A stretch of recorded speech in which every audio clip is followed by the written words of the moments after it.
Assalamualaikum warahmatullahi wabarakatuh. Perkenalkan, nama saya Damhuri SPDI Unit Tegas SMP Negeri 25 Merangin, calon guru penggerak Angkatan 11 Kabupaten Merangin tahun 2024. Dalam hal ini, saya akan mencoba mengembangkan satu modul metode cepat belajar Al-Quran. Mudah-mudahan modul ini bermanfaat kepada diri saya, siswa saya pada khususnya, dan para pengajar Al-Quran pada umumnya. Selamat menyaksikan penggunaan modul berikut. Assalamualaikum warahmatullahi wabarakatuh. Modul 1, pengenalan huruf hijaiyah. Mari kita mengenal lambang-lambang dari masing-masing huruf hijaiyah yang diintegrasikan dengan huruf Latin. Mari kita perhatikan di dalam tabel berikut.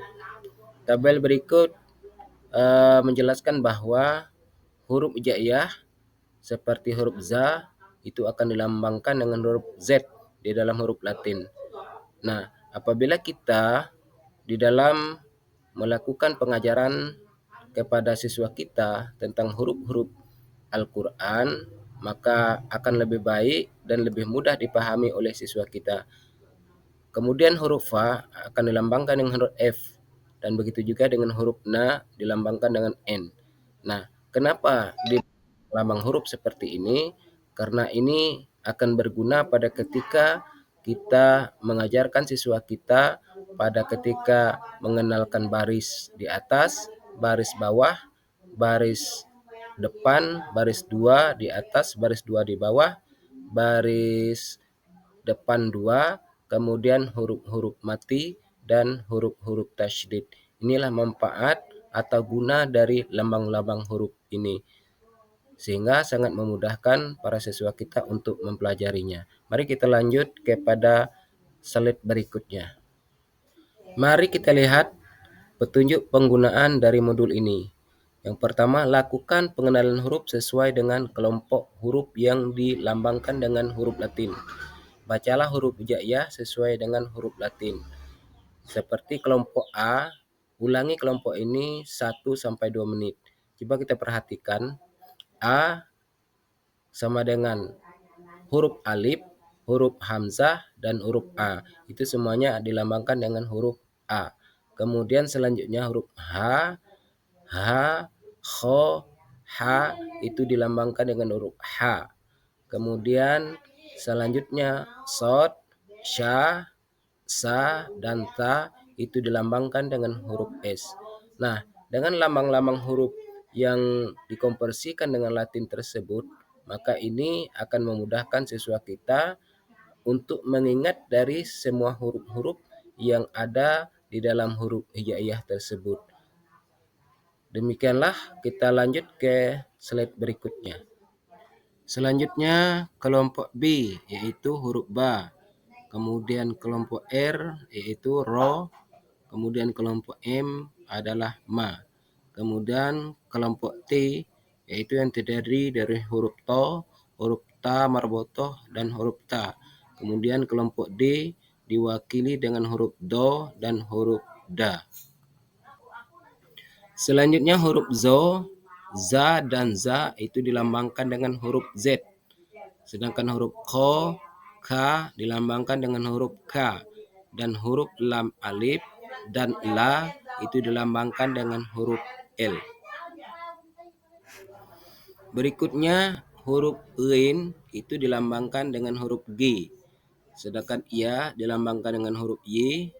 Huruf Fa dilambangkan dengan F. Huruf Na dilambangkan dengan N. Dan huruf Wa dilambangkan dengan W. Apabila kita sudah mengenalkan masing-masing lambang huruf hijaiyah kepada para peserta didik kita, maka kita akan melakukan latihan dalam mengingat huruf-huruf hijaiyah. Nah, perpaduan dari huruf Latin tadi ke huruf hijaiyah itu akan memberikan ingatan kepada peserta didik kita atau murid kita dalam mengingat huruf-huruf hijaiyah ini.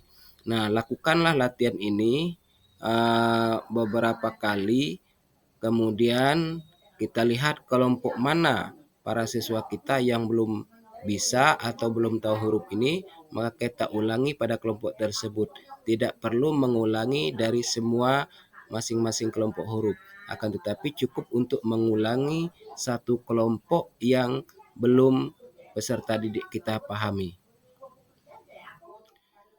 Setelah peserta didik kita selesai menghafal huruf-huruf hijaiyah tadi, maka barulah kita mengenalkan baris atau harkat kepada mereka. Karena apa? Baris dan harkat ini sangat erat hubungannya dengan lambang huruf yang kita pelajari pada modul 1 tadi. Nah, pada modul 2 ini kita akan mengenal baris-baris atau harkat-harkat yang ada di dalam Al-Quran. Mari kita perhatikan harkat-harkat atau baris-baris yang ada di dalam Al-Quran. Yang pertama adalah baris di atas atau yang disebut dengan baris fathah, biasanya dilambangkan dengan huruf A. Kemudian baris bawah atau kasrah dilambangkan dengan huruf I. Dan baris depan dilambangkan dengan huruf U. Kemudian selanjutnya tanda mati biasanya dilambangkan dengan bulat atau ada tanda petik yang menghadap ke bawah. Kemudian yang selanjutnya adalah baris 2 di atas atau yang disebut dengan fathah ini, itu dilambangkan dengan A dan N, maka akan dibaca an. Kemudian baris 2 di bawah atau kasrata ini itu dilambangkan dengan I ditambah N, maka adalah in. Kemudian selanjutnya baris 2 depan itu biasanya dilambangkan dengan U ditambah N sama dengan un. Kemudian baris tanda sabdu atau disebut dengan huruf ganda. Yang disebut dengan huruf ganda adalah satu huruf itu yang mati kemudian satu hidup. Maka itulah disebut dengan huruf ganda. Mari kita perhatikan tabel berikut, yaitu baris fathah atau baris atas itu adalah dilambangkan dengan A. Baris fathah atau baris atas itu dilambangkan dengan huruf A, maka cara membacanya adalah lambang huruf ditambah dengan huruf A. Misal huruf ba itu dilambangkan dengan huruf B dan baris atas itu dilambangkan dengan A, maka dibaca ba. Begitu seterusnya pada setiap huruf. Perhatikan contoh berikut.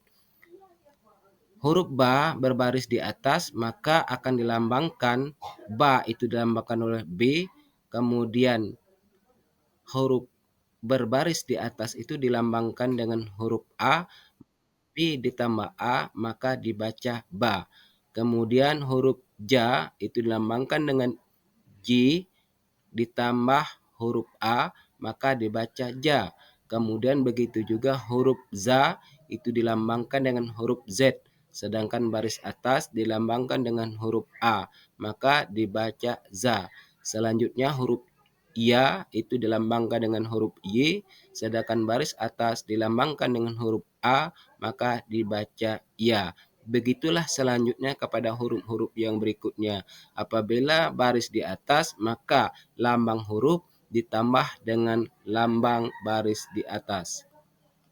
Selanjutnya pada tabel latihan berikut ini kita perhatikan semuanya berbaris di atas.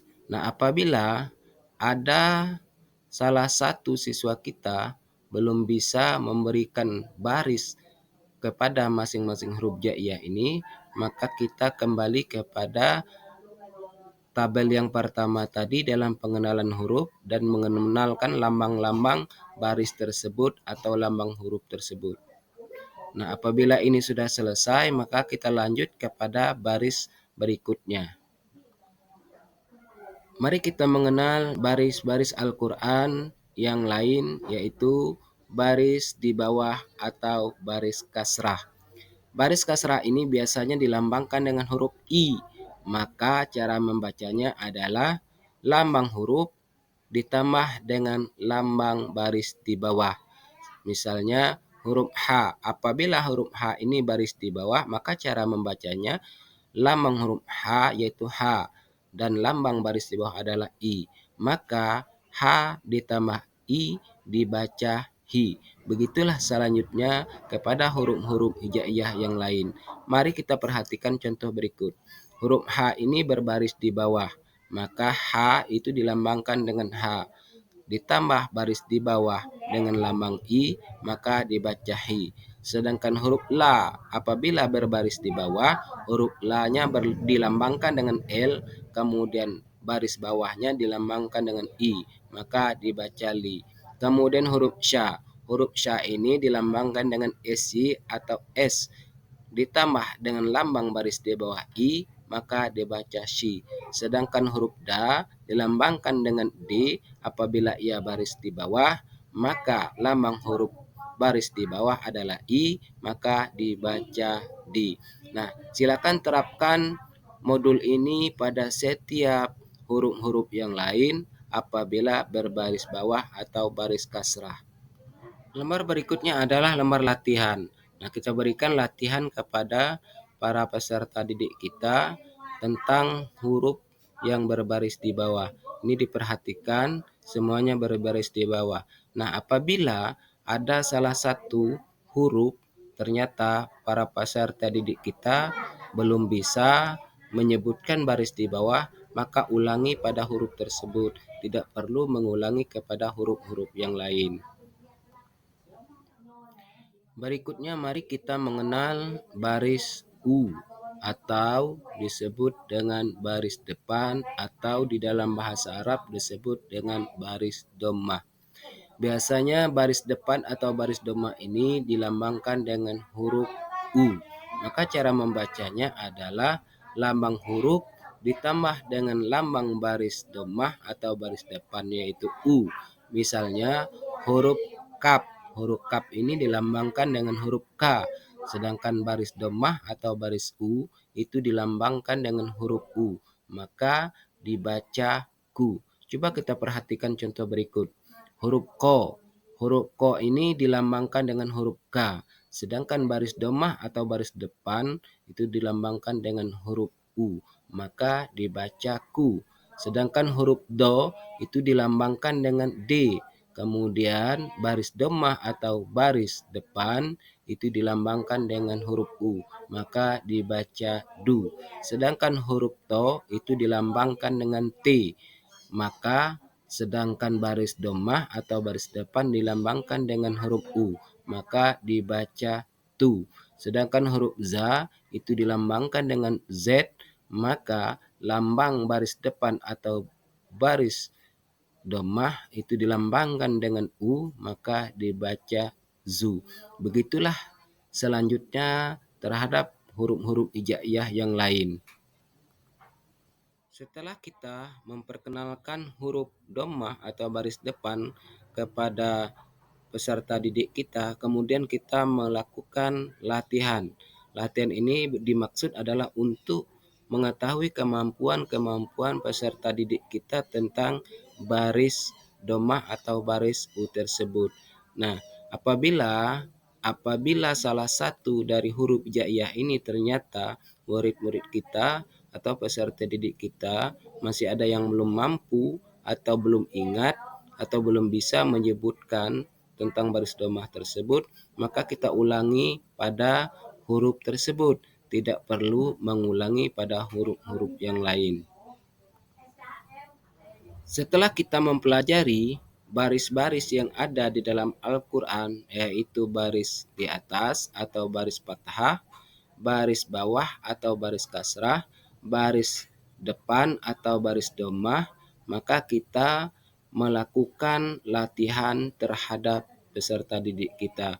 Gunanya adalah untuk mengetahui pemahaman tentang baris-baris yang ada di dalam Al-Quran. Lakukan ini berulang-ulang dan ulangi pada huruf yang peserta didik kita yang belum bisa atau masih lupa-lupa ingat, diulangi pada huruf tersebut dan tidak perlu mengulangi kepada huruf-huruf yang lain.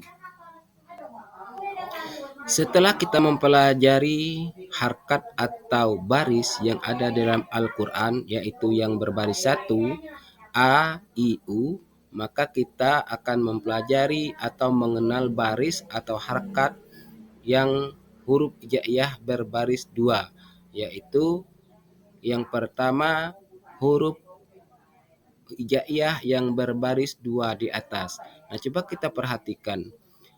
Huruf hijaiyah yang berbaris dua di atas biasanya itu dilambangkan dengan huruf A ditambah N. Nah, baris dua di atas itu dilambangkan dengan A dan N, maka dibacaan. Bagaimana cara membacanya apabila ia berada di dalam salah satu huruf hijaiyah? Coba kita perhatikan contoh berikut ini. Misalnya huruf sa. Huruf sa ini lambangnya adalah S. Sedangkan lambang di atas berbaris dua adalah A ditambah N. Maka S ditambah A ditambah N. Maka dibaca san. Sedangkan la apabila baris dua di atas, huruf la dilambangkan dengan huruf L, sedangkan baris dua di atas dilambangkan dengan A ditambah N, maka dibaca lan. Sedangkan huruf wa itu dilambangkan dengan huruf W, apabila ia baris dua di atas, maka lambang baris dua di atas A ditambah N, maka dibaca wan. Sedangkan huruf ro apabila berbaris dua di atas, huruf ro dilambangkan dengan R, kemudian baris dua di atas dilambangkan dengan A ditambah N. Jadi R ditambah A ditambah N maka dibaca ran. Begitulah selanjutnya kepada huruf-huruf hijaiyah yang lain apabila ditemukan berbaris dua di atas atau disebut dengan fathataini. Pada lembar latihan ini, berikut ini adalah kita ingin mengetahui sejauh mana kemampuan dan pemahaman para peserta didik kita tentang baris dua di atas. Maka kita meminta kepada peserta didik untuk membaca dari huruf-huruf yang ada berikut ini yang terdapat berbaris dua di atas atau fathataini. Nah, begitu juga hal baris dua di atas ini sama halnya dengan yang baris bawah, baris di atas, dan baris U pada baris satu, maka pada huruf yang berbaris dua ini juga kita ulangi pada huruf-huruf di mana siswa kita belum paham atau belum bisa pada huruf tersebut tentang pengucapan baris dua di atas. Setelah kita mengenal baris dua di atas, sekarang kita mengenal baris dua di bawah. Baris dua di bawah ini biasanya disebut dengan kasrataini. Nah, baris dua di bawah ini biasanya dilambangkan dengan huruf I dan huruf N. Artinya A ditambah N. Nah, coba kita perhatikan. Baris dua di bawah dilambangkan dengan huruf I ditambah huruf N, maka dibaca in. Maka cara membacanya adalah lambang huruf ditambah lambang baris dua di bawah. Coba kita perhatikan contoh berikut. Huruf F itu dilambangkan dengan F, sedangkan baris dua di bawah dilambangkan dengan I ditambah N. Maka F ditambah I ditambah N, maka dibaca fin. Sedangkan huruf IA dilambangkan dengan I, sedangkan baris di bawah dilambangkan I ditambah N, maka dibaca yin. Kemudian huruf D dilambangkan dengan huruf D, baris dua di bawah dilambangkan dengan I ditambah N, maka dibaca din. Sedangkan huruf Ho itu dilambangkan dengan KH ditambah lambang baris dua di bawah yaitu I ditambah N, maka dibaca hin. Setelah kita memperkenalkan baris dua di bawah kepada peserta didik kita, maka selanjutnya kita akan melakukan latihan terhadap mereka untuk mengetahui kemampuan dan pemahaman mereka tentang baris dua di bawah. Nah, lakukan ini beberapa kali, kemudian ulangi kepada huruf-huruf yang memang para peserta didik kita belum bisa mengucapkan tentang baris dua di bawah dan tidak perlu mengulangi pada huruf-huruf yang lain. Setelah kita mempelajari tentang baris satu di atas, baris satu di bawah, baris satu di depan atau dhammah, kemudian baris dua di atas, baris dua di bawah, dan sekarang kita akan mengenal baris atau harkat baris dua di depan atau disebut dengan dhammatain. Baris dhammatain atau baris dua di depan ini dilambangkan dengan huruf U ditambah N, maka dibaca un. Bagaimana cara membaca baris dua depan atau baris dhammatain ini? Cara membacanya adalah sama halnya dengan baris-baris sebelumnya, yaitu lambang huruf ditambah dengan lambang baris dua depan atau dhammatain, yaitu U ditambah N. Maka kita akan mencoba dalam contoh-contoh berikut. Coba kita perhatikan contoh berikut. Misalnya huruf na. Huruf na ini dilambangkan dengan huruf N. Sedangkan baris dua di depan atau dhammatain itu dilambangkan dengan U dan N. Maka N ditambah U ditambah N maka dibaca nun. Sedangkan huruf ghin itu dilambangkan dengan G atau GH. Sedangkan baris dua di depan atau dhammatain itu dilambangkan dengan UN, maka dibaca gun. Kemudian huruf ta itu dilambangkan dengan huruf T. Baris dua di depan atau dhammatain itu dilambangkan dengan UN, maka dibaca tun.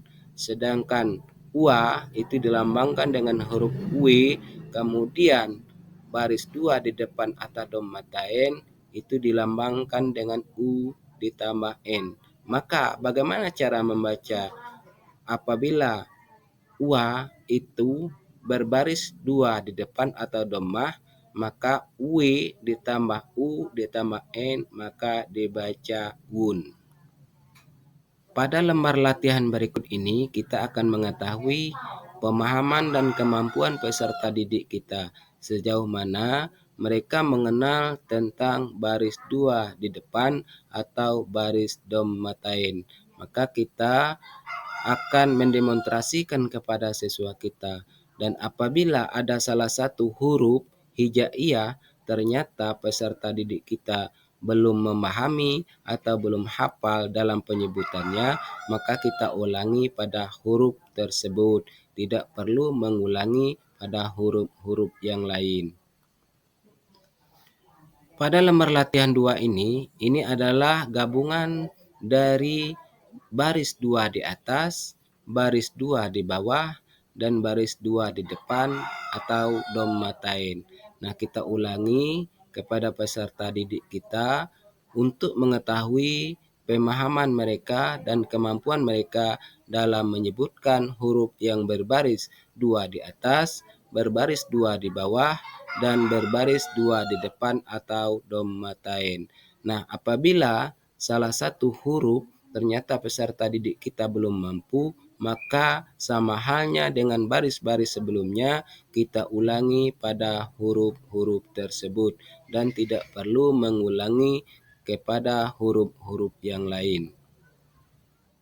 Setelah kita mengenalkan kepada peserta didik kita tentang berbagai harkat atau baris yang ada di dalam Al-Quran, seperti baris di bawah satu baris di atas, baris di depan satu, dan baris di atas dua, baris di bawah dua, dan baris di depan dua, maka selanjutnya kita akan memperkenalkan huruf yang berbaris mati atau sukun. Selanjutnya adalah huruf mati. Setelah kita memperkenalkan kepada peserta didik kita tentang baris satu di atas, baris satu di bawah, baris satu depan, baris 2 di bawah, baris 2 di atas, dan baris 2 di depan, akan memperkenalkan kepada peserta didik kita yaitu huruf yang berbaris sukun atau berbaris mati. Nah, bagaimana cara membaca huruf yang berbaris mati? Cara membaca huruf yang berbaris mati adalah apabila salah satu huruf jaiyah itu mati, maka cukup dengan menambahkan lambang huruf tersebut, yaitu misalnya huruf lam. Di sini adalah huruf la yang mati, maka cukup dilambangkan dengan huruf L. Kenapa L? L ini adalah lambang dari huruf la. Maka cara membacanya zalpa. Kemudian yang kedua adalah ain atau a. A ini dilambangkan oleh huruf A yang titik petik di atas, maka dibaca ba'da. Kemudian selanjutnya huruf sya yang mati, maka lambang huruf sya ini S atau SY, maka dibaca nashto. Kemudian yang selanjutnya ada huruf waw yang mati atau berbaris sukun, maka huruf waw ini dilambangkan dengan W. Maka apabila ada huruf yang mati, kemudian sebelumnya huruf hidup, kemudian selanjutnya huruf hidup, maka huruf yang mati ditambah lambang huruf tersebut seperti wa dilambangkan dengan w, maka dibaca baula. Kemudian selanjutnya nun dilambangkan dengan n apabila bertemu dengan huruf sebelum dan sesudahnya berbaris atas, berbaris bawah, berbaris domah, dan sebagainya, maka dibaca sonta. Kemudian selanjutnya adalah apabila huruf zai berbaris sukun atau berbaris mati, maka cukup ditambah dengan lambang za yaitu z, maka dibaca juz'a. Begitulah selanjutnya kepada huruf-huruf yang lain apabila huruf tersebut berbaris sukun atau berbaris mati. Setelah kita memperkenalkan kepada peserta didik kita mulai dari huruf-huruf hijaiyah, kemudian dilanjutkan dengan baris atau harkat yang ada di dalam Al-Quran, selanjutnya kita akan melakukan tes kemampuan tentang pemahaman siswa kita tentang membaca Al-Quran. Nah, ini lembaran ini adalah merupakan lembaran tes bagi siswa kita. Apabila ada salah satu dari lembaran ini ternyata siswa kita masih belum bisa, maka ulangi pada huruf tersebut. Tidak perlu mengulangi terhadap huruf-huruf yang lain. Maka dari itu, dengan tes kemampuan ini, apabila sudah berhasil dan mereka sudah lancar, sudah mengetahui semua huruf-huruf hijaiyah dan hafal huruf-huruf hijaiyah, kemudian juga bisa mengucapkan dari berbagai lambang huruf dan mengucapkan dari berbagai baris atau harkat yang ada di dalam Al-Quran, maka selanjutnya adalah kita mengarahkan peserta didik kita untuk pindah ke Al-Quran. Demikianlah, mudah-mudahan modul ini bermanfaat bagi kita semua. Terima kasih. Assalamualaikum warahmatullahi wabarakatuh.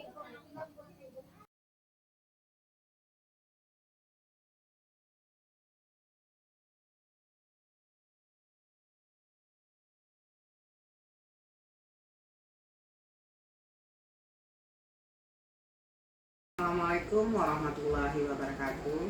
Saya Kurnia Fetriani SPD, Kepala SMP Negeri 25 Merangin. Metode cepat belajar Al-Quran yang diterapkan oleh Bapak Dampuri sebagai guru pendidikan agama Islam di SMP Negeri 25 Merangin sangat bermanfaat sekali bagi murid-murid di SMP Negeri 25 Merangin. Metode cepat Al-Quran, membaca Al-Quran ini sangat termotivasi bagi murid-murid dan sangat bermanfaat sekali bagi murid-murid di SMP Negeri 25 Merangin. Karena dengan metode cepat belajar Al-Quran ini, murid-murid sangat antusias dan termotivasi untuk membaca Al-Quran dengan cepat. Harapan saya sebagai kepala sekolah, semoga metode cepat belajar Al-Quran ini selalu diterapkan di SMP Negeri 25 Merangin. Assalamualaikum warahmatullahi wabarakatuh.